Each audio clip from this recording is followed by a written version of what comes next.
నిబంధనలకు నీళ్లు వదిలిన నిలయం సుకేతన, అక్రమాలకు అన్నలాంటిది సుకేతన, అమాయకుల ఆశలను నట్టేట ముంచుతున్న అంగడి సరుకు సుకేతన. మెట్రో రైళ్లలో, ఎఫ్ఎం రేడియోలో, సోషల్ మీడియా వేదికలలో, వార్తాపత్రికలలో, టీవీ ఛానళ్లలో గంటకు 4 సార్లు వీక్షకులను వెంటాడుతున్న ప్రకటనలో ఒకటి సుకేతన. అసలేంటి సుకేతన? స్వర్గసీమ అనే రియల్ ఎస్టేట్ కంపెనీలో సుకేతన అనేది ఒక వెంచర్ పేరు. ఇది షాద్నార్ ఏరియా పరిధిలో ఉంటుంది. సుకేతన వెంచర్ను ప్రజల చెవుల్లో ఊదరగొడుతున్న కంపెనీ యజమాని చంద్రశేఖర్ టింగురంగడి గెటప్లో దర్శనమిస్తూ మిడిల్ క్లాస్ పౌరుల పాలిట ఆర్థిక దేవుడిగా అవతారం ఎత్తజూసిన ఈ వ్యాపారస్తుడి అసలు గుట్టు ఇప్పుడు మీడియా సంస్థల్లో చక్కర్లు కొడుతున్నాయి. అడ్వర్టైజ్మెంట్లో మాత్రం ఎయిర్పోర్టుకు ఆమడ దూరంలో, సాఫ్ట్వేర్ సిటీకి పక్క సందులో అన్నట్టు సొల్లు కబుర్లు చెప్తుంటారు. కానీ అవన్నీ ప్రజల్ని బురిడి కొట్టించే పనుల్లో టూల్స్ మాత్రమే. అసలు సంగతి వేరే ఉంది. ఎప్పుడో 2010 సంవత్సరంలో ఎకరా ₹1,00,000 కొని ఇప్పుడు అదే ఎకరని దాదాపు 2 కోట్లకు అమ్మజూస్తుండడం వీరి ప్రత్యేకత.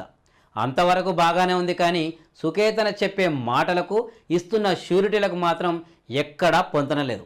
షాద్నార్లో కూడా లేని భూముల రేట్లను షాద్నార్ దాటిన తర్వాత వచ్చే కొందూరులో ఉన్నట్టు రూపకల్పన చేయడం చంద్రాకే చెల్లింది.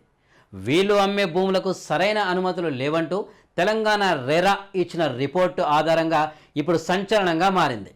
తమ భవిష్య నిధిగా దాచుకున్న సొమ్మును భూములపై ఇన్వెస్ట్ చేద్దామనుకున్న ప్రజలే వీరికి అల్టిమేట్ టార్గెట్గా నిలుస్తున్నారు. అసలు డీటీసీపీ తుది అనుమతులు లేకుండానే ప్లాట్ల అమ్మకాలు మొదలుపెట్టడం వీరి మోసపూరిత మైండ్ సెట్కే చెల్లింది.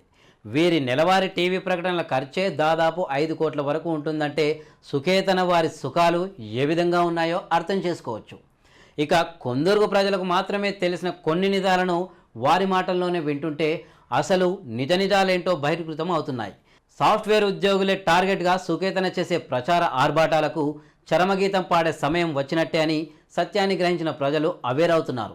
తమతో పాటు నలుగురిని చైతన్యం చేస్తున్నారు.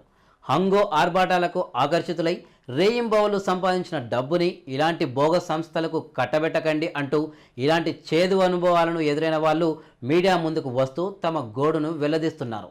తస్మాత్ జాగ్రత్త. రియల్ ఎస్టేట్ మీద సరైన అవగాహన లేకపోతే అడుగడుగునా ఒక సుకేతన మిమ్మల్ని పలకరిస్తూనే ఉంటుంది. చివరగా ఒకటి, డబ్బును సంపాదించడం ఒక అదృష్టం, కానీ దాన్ని కాపాడుకోవడం మాత్రం వరమే అని గుర్తుంచుకోవాలి.